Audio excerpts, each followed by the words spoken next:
dejar de mandar libros a las escuelas.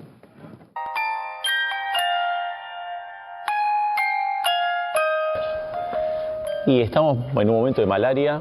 Claramente todo este espacio que tenés acá vacío, donde se puede jugar un papi, te está mostrando la crisis que estamos atravesando.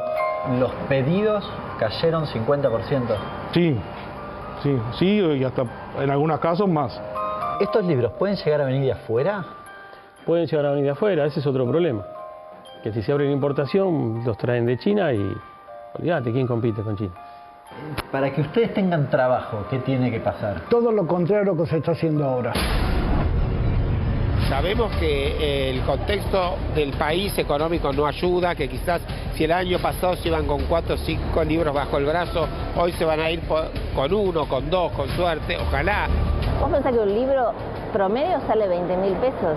Para un sueldo en Argentina, 20.000 pesos es un precio altísimo, ¿no? La verdad es que la persona que lee es la persona que está informada siempre, ¿sí? Eso nunca tiene que dejar de pasar. Hay un esfuerzo por tratar de vender, nosotros tenemos promos que van desde los 800 pesos en adelante y bueno, lo vemos en la situación del día a día con la gente que viene a querer sacar un libro de 2.000 pesos en 4 cuotas sin interés con una tarjeta, ¿no? ¿Por qué se enojó el presidente con la feria? No, bueno, habría que preguntarle a él si se enojó. ¿Faltan políticas de Estado? ¿Qué necesitan? O sea, no faltan, lo que pasa es que las están quitando. ¿Qué le pasa a una sociedad cuando no puede acceder a leer a sus libros? Se estanca. El mundo ha cambiado. Querer repetir lo que se hizo hace 20 o 30 años es propio de un pensamiento fósil.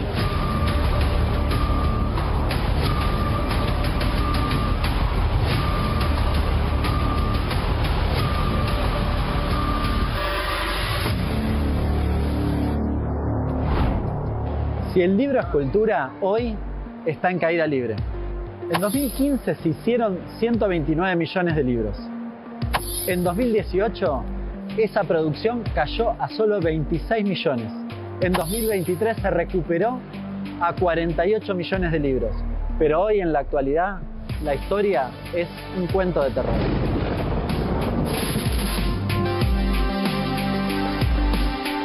Ariel, ¿cuánto hace que te dedicas a este rubro? 35 años. ¿Vos te dedicás exclusivamente a producción de libros? A producción de libros, a encuadernación de libros. Eso es lo que hacemos nosotros. Un momento en la historia de los 35 años que te ha ido bien. 2010, 2003, al 2010, al 2015. Esto es 2015. A ver, ¿puedo? Sí, 2015.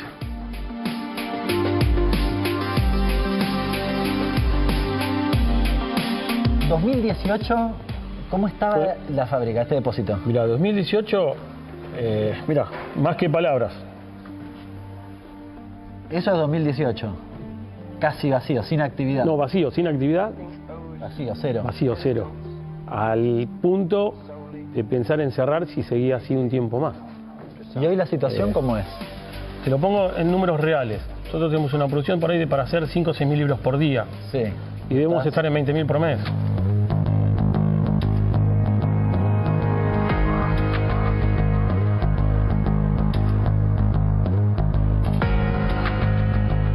Bueno, Juan, ¿cuánto hace que está esta imprenta acá en Villa Maipú?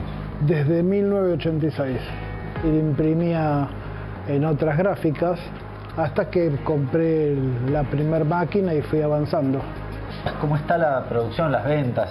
La actividad está muy mala, muy mala. Nosotros estamos trabajando al 40% de la capacidad. Las otras imprentas están igual, muy mal. Hay imprentas que han cerrado. O sea, las editoriales se han retraído, están sacando lo menos posible de títulos, lo necesario como para facturar el elemento más importante que tiene el rubro editorial, que es la Feria del Libro. Y solamente hay lo mínimo necesario como para poder abastecer y tener mercadería. Pero no hay lanzamientos importantes y no hay volumen. El año pasado habíamos preparado para diferentes editoriales una cantidad de 90 títulos para los lanzamientos o para reimpresiones, y este año estamos en unos 20, 25. Vos sos el que atiende el teléfono cuando llama a alguien para pedir. Por así decirlo, sí. ¿Suena el teléfono? poco y nada. Y es difícil porque muchas veces estamos totalmente parados en lo que es diseño, cotizaciones por ahí te caen esporádicamente alguna y decís, sabés que eso es, si no tenés ahora, o sea, nosotros es como la primera línea para que después todo esto funcione. Si no estoy haciendo allá, quiere decir que después esto empieza a pararse. Los pocos clientes que tenemos en libro, el que te pedía 500 ahora te pide 100. Pero el coste unitario todavía es mucho mayor que lo de 500, entonces terminan no comprando, no haciendo el libro. Nosotros este libro saldría hace 3-4 meses unos 2.500 pesos, ahora no baja de 5.000. Claro, se duplicó de mínima el precio. Sí. Tenemos mucha materia prima, nos llaman los proveedores para ofrecernos materia prima y no tenemos el consumo. ¿Cómo se movió el costo del papel, la tinta? Y bueno, con estos aumentos del combustible, que te aumentaron los fletes, te aumentó el aumento del petróleo, esto es el adhesivo que se usa para pegar los libros, se triplicó porque bueno, tiene productos importados, tiene cosas a base de petróleo. Y bueno, le aumentó la luz al que la produce, te lo traslada al producto. Y vos lo tenés que trasladar al libro. El libro no es barato de hacer. Y después, luz, nos pasamos de pagar, febrero eran 200.000, marzo 600 y ahora estamos ya un palo y pico. ¿Me va a hacer una mano a pagarla? ¿Qué me preguntás? Sí, subió mucho. La Feria del Libro es el momento, entiendo, más álgido del año para el laburo. Para nuestra industria, que es la parte de libros, sí. O sea que es un momento donde esto tendría que estar en funcionamiento y acá lo ven, está vacío. ¿Cómo está la feria hoy? Mira, yo no he tenido tiempo de pasar, mis clientes me dicen que está vacía, los pasillos la gente no está yendo y en unidades se están vendiendo un 40% menos que el año pasado. ¿Cómo se hace un libro, Ariel? Bueno, el libro después se viene del proceso de impresión, se pone acá esta máquina que dobla el papel, acá entran los pliegos, salen doblados.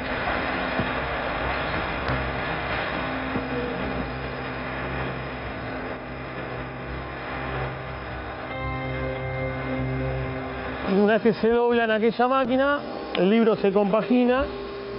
Una vez que tenés el libro compaginado, acá le pegás la tapa. Bien. Esta máquina lo que hace es pegar las tapas. Pone el libro ahí, pasa por la máquina que lo fresa, no es un libro cosido, ahí lo encola, acá sale la tapa y el libro queda tapado. Una vez que le pegas la tapa, lo traes a esta máquina que es la guillotina, se lo corta el libro y ya acá queda terminado para el lector. Los economistas en general no saben lo que es una pyme. Cuando le preguntás de las pymes, incluso a los políticos, te salen diciendo, sí, mi abuelo tenía una pyme, tenía un almacén, tenía esto, tenía lo otro, pero en realidad no saben lo que es trabajar en una pyme. ¿Hubo otros momentos en que esto estaba muy activo? ¿Cómo está hoy? Y como lo estás viendo ahora, vacío, en otro momento estaba lleno, no podíamos pasar desde el frente hasta el fondo del taller. Tenemos que hacer como un caminito para tratar de sacar una zorra y mover un pallet. Y ahora está vacío como lo estás viendo. Literalmente se puede jugar un papi fútbol.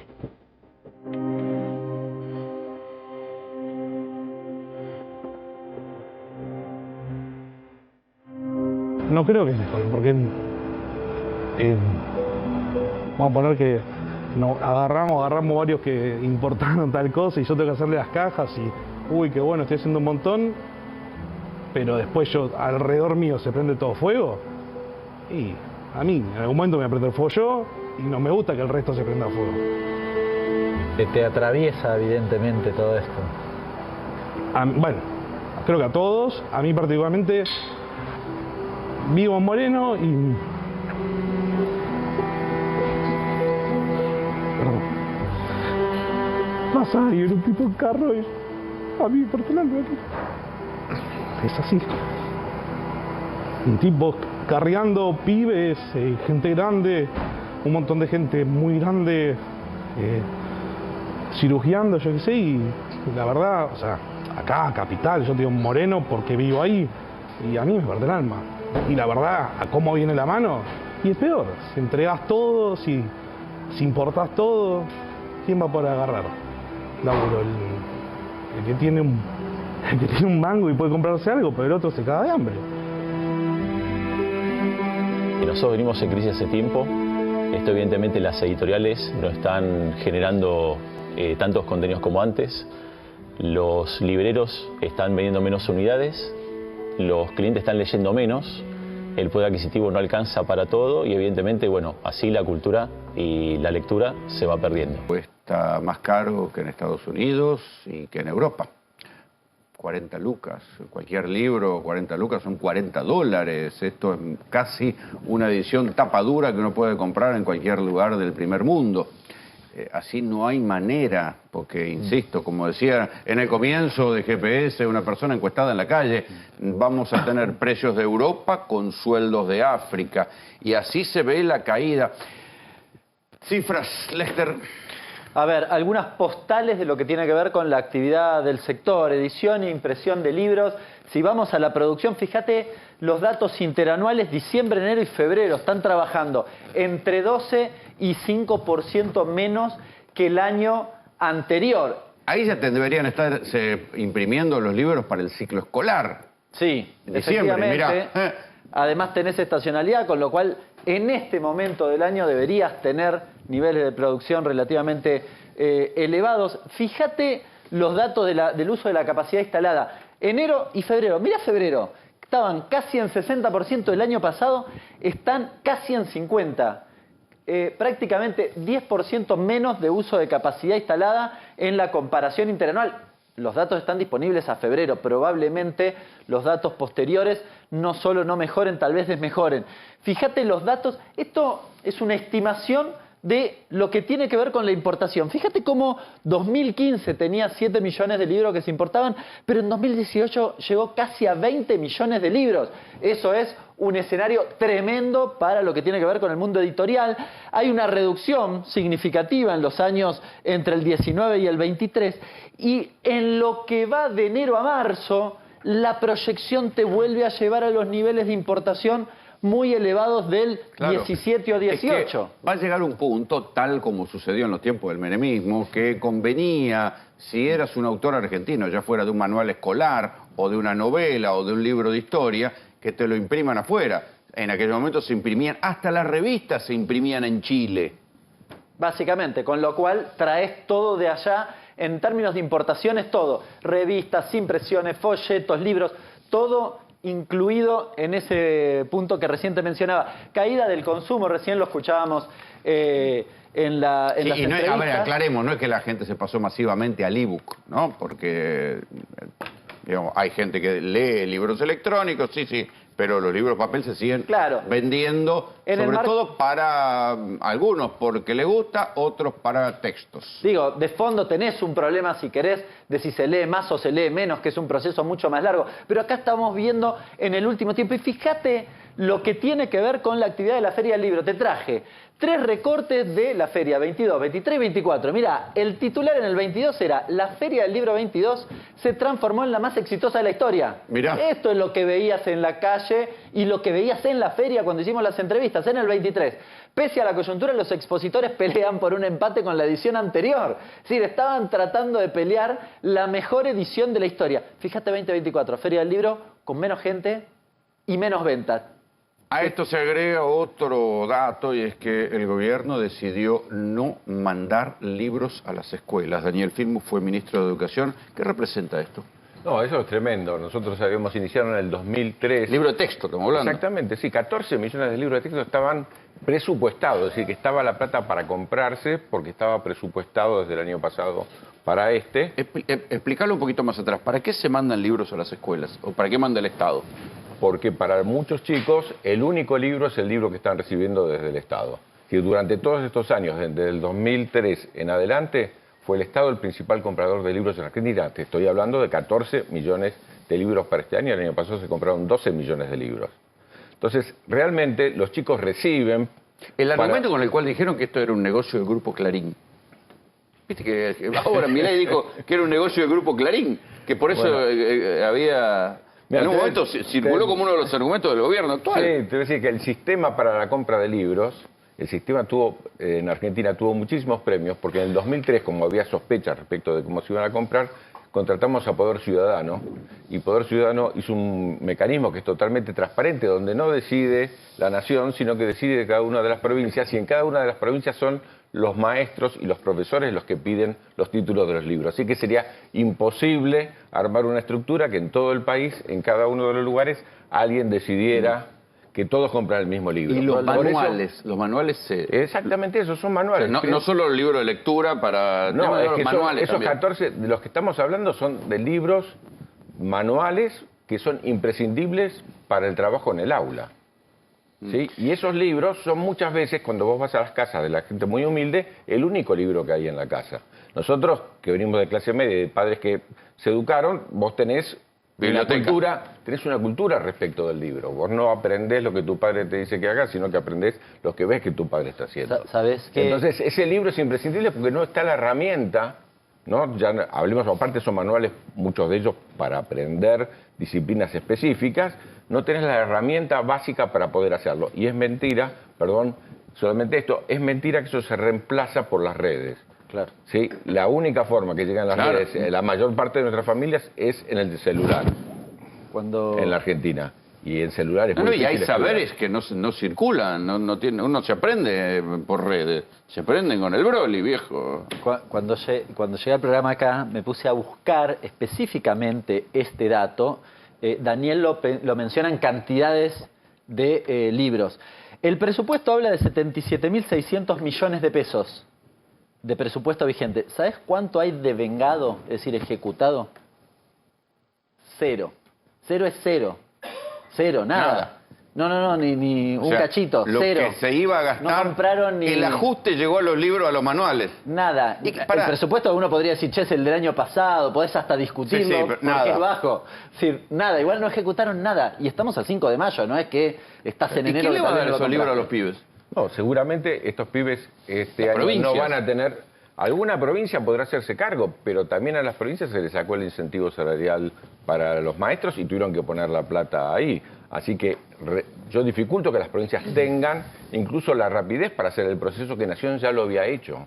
Porque esto que está diciendo vos, que se podía favorecer a una u otra editorial, es porque el proceso, que insisto, que es muy transparente, porque son especialistas y es provincia por provincia y cada una decide otra editorial y otros libros y cada escuela decide algo diferente. Hoy ya no lo puedes hacer, es decir que durante este año nosotros vamos a tener la gran mayoría de los chicos, mientras que se está diciendo que el principal problema es la alfabetización y que los chicos puedan entender lo que leen, si no tienen libros no van a tener que entender. Ahí estamos mostrando el papel de acá, lo que decía Hernán, digo, porque para que vean que no lo inventó Lester. Sí, fíjate, el presupuesto vigente, 77.602 millones, y al lado una columna que dice devengado. Devengado es lo que mandaste a ejecutar, a comprar, básicamente. Es decir, diste la orden. Al lado está pagado, bueno, está también en cero, pero yo di la orden desde la Secretaría para que compren los libros. Bueno, eso figura en la columna devengado. O sea, el gobierno no compra más libros de texto. Cero, nada. No ejecutó nada en este rubro. Fíjate que un poco hacia la izquierda dice libros, revistas y periódicos. Pero perdona una cosa, incluye todo eso. Digo, yo estoy de acuerdo que esto está mal. Ahora, si no le mandan comida a los comedores, ¿a ustedes les llama la atención que no manden libros? No, pero se suma. Se suma, pero está bien, pero a los primero comedores la gente come, no le van a mandar un libro para que se lo coma. Pero la excusa, dicen, bueno, no, a los comedores hay comedores fantasmas, hay un curro de los movimientos sociales. Acá van a decir... No sé, que algo van a encontrar. ¿Que se lo fuman los libros? Digo, no... Sí, algo van a encontrar, no sé. No, lo que van a encontrar es la teoría del mercado, que el que lo puede lo compra y el que no puede no lo compra. Y los chicos que tienen más dificultades para aprender a leer... Pero en un país con el 60% de pobreza. Sí, por eso digo, los chicos que tienen más dificultades para tener libros en la casa y para poder aprender a leer, son los que no van a tener los libros. Por supuesto, yo estoy, como diría Santoro, estoy de acuerdo con vos, pero en ello no me asombra nada de esto. Sí. Si no le dan remedio a la gente que tiene cáncer, me parece que lo de los libros está en la misma línea. El punto es cómo llegamos a que sea gratis dejar de repartir libros a los más pobres. ¿Viste? Esto es lo que me asombra. ¿Cómo llegamos a que no tenga ningún costo político ni social? No creo que no tenga ningún costo. Ningún costo de asombro, digo, ¿no? Sí, costo no, de asombro también. Lo que pasa es que ese costo lo tienen las familias muy humildes cuando van a la escuela y se encuentran que no tienen los libros que venían teniendo todos los años. Claro. ¿Cómo se expresa ese costo? Digo, no pensemos que la gente entonces no tiene un libro y sale de la calle. Digamos, lo que va pasando, y esto vos lo ves después, hay evaluaciones que te muestran que los chicos aprenden menos. Y claramente parte de eso tiene que ver con la existencia del libro. Está muy, hay cosas que los pedagogos sabemos y está muy estudiada. La presencia o no presencia de libros es determinante para que los chicos aprendan más o menos. Los países, las sociedades, los grupos que no tienen libros, seguramente aprenden menos. Computadoras que se daban. Ahí voy a lo de la computadora. Sí, rompen el contrato social del liberalismo clásico, porque ¿qué decían ellos? No le des el pescado, dale la caña para que aprendan a pescar. ¿Qué es un libro? La caña para que aprendan a pescar. Entonces ni siquiera eso. ¿Por qué se da? Porque me parece que uno de los problemas que se instala acá es que se rompe la idea de una democracia igualitaria. A ver, hay un impulso igualitario. Bueno, lo que dijo Venegas Lynch. Hay un impulso igualitario. Que va ya el pibe a laburar a los 10 años, a los 14 años. Eso es lo que hay que descubrir, porque ahí es donde vas a encontrar el patrón mental que ordena este tipo de acciones. Sí. Ahora, si no hay libros, no me quiero imaginar la computadora. No, por supuesto, Conectar Igualdad desapareció. Bueno, Conectar Igualdad, que fue fundamental. Sí, desapareció totalmente. Y ya en la época del macrismo... Espera, vos decís desapareció. ¿Dónde figura que desapareció? No, seguramente él puede ver en el presupuesto la plata para comprar computadoras no existe. La provincia de Buenos Aires, sabemos que lo está haciendo. Ni libro ni computadora. Exactamente. Ponele que los libros eran una cosa de nosotros los viejos antiguos, pero tampoco hay computadora. Voy a retomar algo que decía, es lo que están en contra, porque se dicen liberales y que tienen como héroe a Roca, es la idea de Roca. En 1884 Argentina aprueba la ley 1420 que hace la educación obligatoria. 1884, ¿no había un tal Sarmiento por ahí en el camino? Sarmiento, Avellaneda. Lo que ellos consideran que era lo ideal, que son los verdaderos liberales, son los que construyeron la educación del país. Para que tengan una idea, en 1884 Argentina pone la educación obligatoria. En Brasil había esclavismo. Digo, ¿por qué Argentina se diferenció tanto en su crecimiento? Porque nosotros decidimos que la educación construía la nación en el siglo XIX todavía. Bueno, esto va en contra de esa discusión. Claro. No hay países en el mundo que tengan educación que no sea obligatoria. Bueno, pero no hay ese liberalismo... Ahora, la discusión de la ejecución presupuestaria es la discusión de la veracidad del superávit de Milei. Hay que conectarlo. Claro. Porque Milei está planteando en varias entrevistas que sí es verdad que tiene superávit, porque en realidad sus recortes son permanentes, no son transitorios. Claro. Él dice, yo con la obra pública terminé, no es que debo el pago para el mes que viene. Bueno, también terminó con la compra de libros, también terminó con el Conectar Igualdad, es decir, hay una decisión política, más allá de que hubo un presupuesto en algún momento votado por un Congreso, que no es el del 2023, el del 2022, hay una decisión política de decir, esto no es más gasto. Hay un cambio en la composición del gasto. Eso sí me parece importante, porque si no, también hay un avasallamiento de las instituciones. Vos discutís un presupuesto en el Congreso y después, por poder ejecutivo, vos ejecutás lo que vos querés. En algunos casos te lo pueden judicializar, FONID, porque es una ley. En otros casos, y no te lo pueden judicializar, porque esto es una decisión de política educativa. Pero no digo, nadie va a meter un amparo contra que no se distribuyan más libros y computadoras. Seré curioso. Nadie se horroriza. No hay ninguna instancia de decir, che, paren en esta locura. No, justamente por lo que se dice, estamos hablando del presupuesto que se mandó en el 2022 para el 2023 y que se renovó para este año. Si vos mirás ciencia y tecnología, por ejemplo, se ejecutó el 0,5%. Así que la plata está. Por eso sí, por lo del superávit, llega para quedarse, si nunca vas a gastar esa plata. Es decir, ni siquiera la plata que en el 2022 decidiste para el 2023 y que después tuviste 200% de inflación, ni siquiera esa plata que está en los ministerios se utiliza porque hay una orden de privilegiar el superávit fiscal. Pero insisto, lo increíble es que esto suceda y no haya ningún grado de reacción. Hubo reacción con las universidades públicas, pero libros, tienen computadora para los pibes, no se desaparecieron. Y bueno, pero es más fácil que se organicen las universidades que los padres de primaria. Sí, y también fue una reacción muy acotada al universitario. Una reacción, no quiero... La reacción fue general, pero la canalización política termina siendo acotada a lo universitario, FONID afuera, qué pasa con el financiamiento al sector primario o de la escuela secundaria afuera, qué hacemos con la obra pública de las escuelas que se caen afuera. Entonces también después la canalización es el poder de negociación corporativa de algunos actores. Sumo a lo que decía Leandro, para entender un poco la lógica de Milei. Y él en las reuniones de gabinete ya es la segunda o tercera vez que lo dice. Él dice, a mí me votaron para bajar la inflación y terminar con que maten a la gente en la calle. Y le dice a Patricia, si vos lográs que dejen de matar a la gente y yo bajar la inflación, el año que viene arrasamos en las elecciones. Y él claramente tiene esos dos objetivos en la cabeza y nada más. Está bien, pero de la inflación le puedes echar la culpa al gobierno anterior, de que la inseguridad le puedes echar la culpa al gobierno anterior, pero ¿de quién le vas a echar la culpa de que vos cortaste la distribución de libros, la distribución de computadoras? No, porque en la cabeza de él es un mal necesario. Claro, sí, exacto, porque yo bajo el gasto, bajo la emisión, bajo la inflación, cumplo con el contrato electoral. Iba a hacer un comentario en relación al artículo que salió esta semana, un reportaje en La Nación al cura Sarazaga. No sé si lo leyeron. No. Bueno, muy interesante, lo recomiendo. Sarazaga es un jesuita, politólogo, que tiene al frente el CIAS, que es un instituto que forma jóvenes, un tipo muy interesante para leer. Y él lo que dice es que el paradigma del kirchnerismo está en crisis y que Milei viene a reemplazar un nuevo orden político y económico. Dice, ¿por qué está en crisis? Entre otras cosas, porque se vació de contenido la idea de Estado presente y de justicia social. Hay algo en la sociedad que cambió en relación a esas dos ideas que estructuraban el paradigma político anterior. Y una de las cosas que pone es la crisis de la escuela. Dice, el problema es que los sectores populares sienten que la escuela está vacía.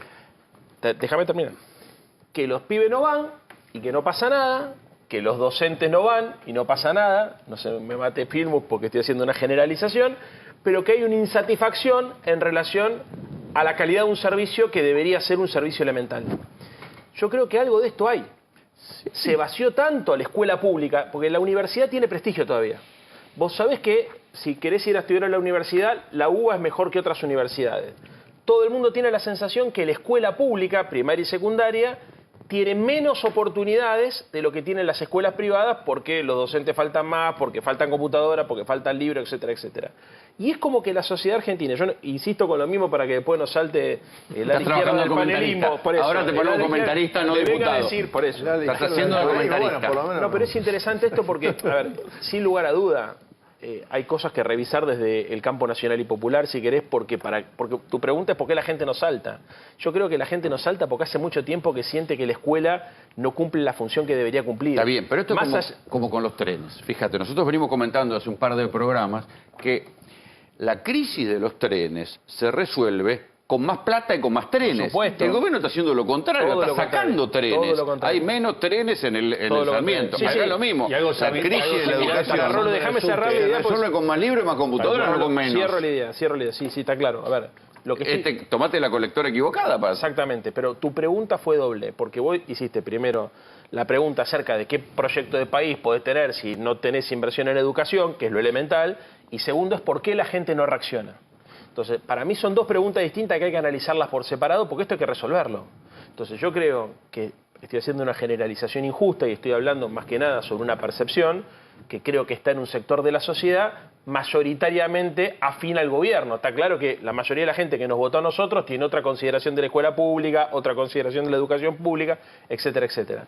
Sí debería haber, por ejemplo, un acuerdo nacional para recuperar la educación pública, cosa que no figura en el Pacto de Mayo, para que tengamos una idea. Cierto. Entonces, la única forma de resolver estos problemas, que son problemas estructurales, son 10 problemas estructurales que tiene la Argentina. Podríamos seguir, pero digamos, hay 10 que uno debería decir, che, tenemos un quilombo con falta moneda, tenemos un problema con la restricción externa, necesitamos hacer una inversión fuerte en educación para que haya igualdad de oportunidades, etcétera, etcétera.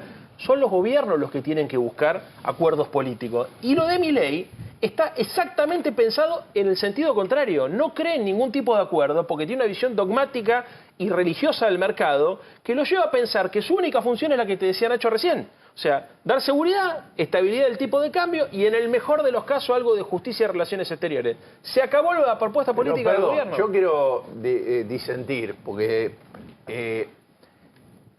hubo un paro en enero, hubo una marcha muy masiva del 24 de marzo, hubo una marcha muy masiva con el tema de las universidades, una cosa que yo nunca vi, la cantidad de gente en la calle en ese momento, y ahora viene un paro, para los meses que pasaron, la gente no reacciona. La gente reacciona... A ver, yo creo que de alguna manera la gente está sorprendida con algunas cosas, como diciendo, porque a ver, no es todo voto ideológico. El voto genuino de Milei es el 30% que tuvo, que no lo logró ampliar en la segunda vez que se votó, quedó clavado en el 30%. Digo, después la gente eligió, cuando hubo que hacer un balotaje, decidió, bueno, vamos a elegir a este muchacho porque lo otro no cambia. Es muy difícil explicar una sequía de 20.000 millones que falten. Vos le podés explicar lo que quiera a la gente. Pero lo que la gente dice el bolsillo, che, hay inflación, a mí el salario no me mejora. Sí, Rolo, lo que dice probemos con el pibe año de la vida. Probemos con el pibe este. Ahora, te viene un tipo que te hace cosas sorprendentes. Yo no sé cuán rápido reaccionás y además no querés pudrir todo. Rolo, la gente no es loca. Yo quiero que el tipo sea loco no quiere decir que la gente sea loca. No, yo quiero coincidir porque efectivamente es así. Estamos esperando que a 5 meses haya un nivel de reacción casi como si todos fueran de nuestra mirada política, militantes políticos, considerando además las mismas consideraciones que hacemos sobre un gobierno que ajusta, que recorta. Ahora, yo el malestar social claramente lo veo. Que no haya reacción no significa que esté todo bien. Y creo que eso va a ir empeorando. A pesar de que la baja de la inflación va a ser el discurso de Milei, va a ser el caballito de batalla, lo está haciendo.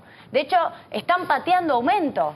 Sí. Caputo está pateando aumentos porque no quiere que el proceso de desinflación se le frene. Sí, pero están los niveles de Esta masa, es la digo. agenda y a pesar de eso, el malestar va a seguir y es muy importante que nosotros, digo, de Unión por la Patria, los que nos dedicamos a la economía más aún, expliquemos este proceso, porque va a ser difícil de entender. Como en los 90, la baja de la inflación, con más desocupación, con pibes que siguen con la escuela sin ser un foco de oportunidades y con un Estado que se corre pero que empeora la situación económica. A mí sí me parece que el sendero es de explicación de lo que está ocurriendo de nuestro lado y además, bueno, seguir organizándonos, lo del 9 de mayo, comparto, también es muy relevante. Sí, yo quiero agregar respecto de por qué la gente sale o no si vos no le compras los libros o las computadoras. Hay un hecho que yo creo que estamos valorando poco, que es la madurez que han tenido los docentes argentinos, también los universitarios, todos los docentes argentinos en este comienzo de clase. El salario docente, el universitario, cayó cerca del 50% y el resto cayó más del 30%. Sin embargo, los docentes fueron a dar clases. Los sindicatos docentes decidieron ir a dar clases porque saben que si no dan clases, los que se perjudican son los sectores. ¿Te acuerdas más cuando se humildes, decía que no le hacían huelgas a Kicillof?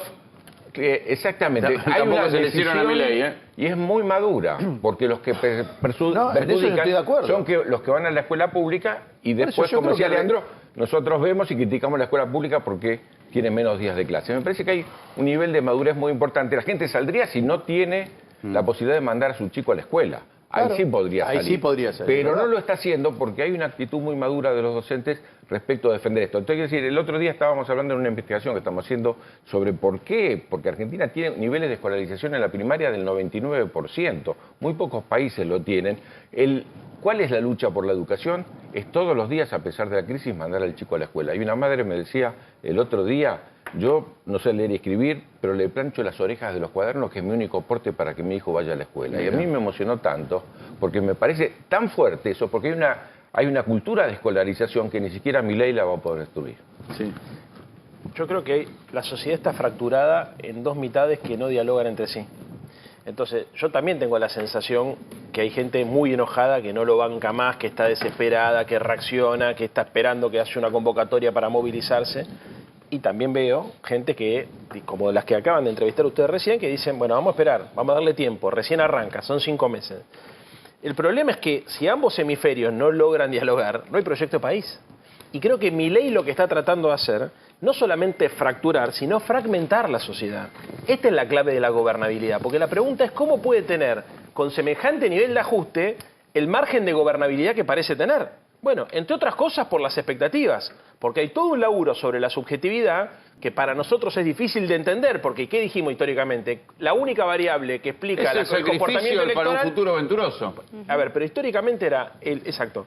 La única variable que desde la sociología te decían que era la que explicaba la conducta electoral era el salario real. Entonces, siempre decís, cae el salario real, perdés elecciones. Siempre pasaba lo mismo. Muy bien. Bueno, muy bien. Ojo. Bueno, algo les pasó con eso. Sí, por supuesto. Pero lo que estoy diciendo es que empieza a pasar, no solamente acá, sino en otros países también, que es esto del cambio cultural de los sectores que se caen, pero que en lugar de reclamar, viste, capacidad de movilización social, es como que tienen cierta pasividad. O sea, hay un fenómeno que yo estoy viendo que me preocupa, que es de laburantes, por ejemplo, que asumen y se identifican el discurso de sectores sociales que no son los propios.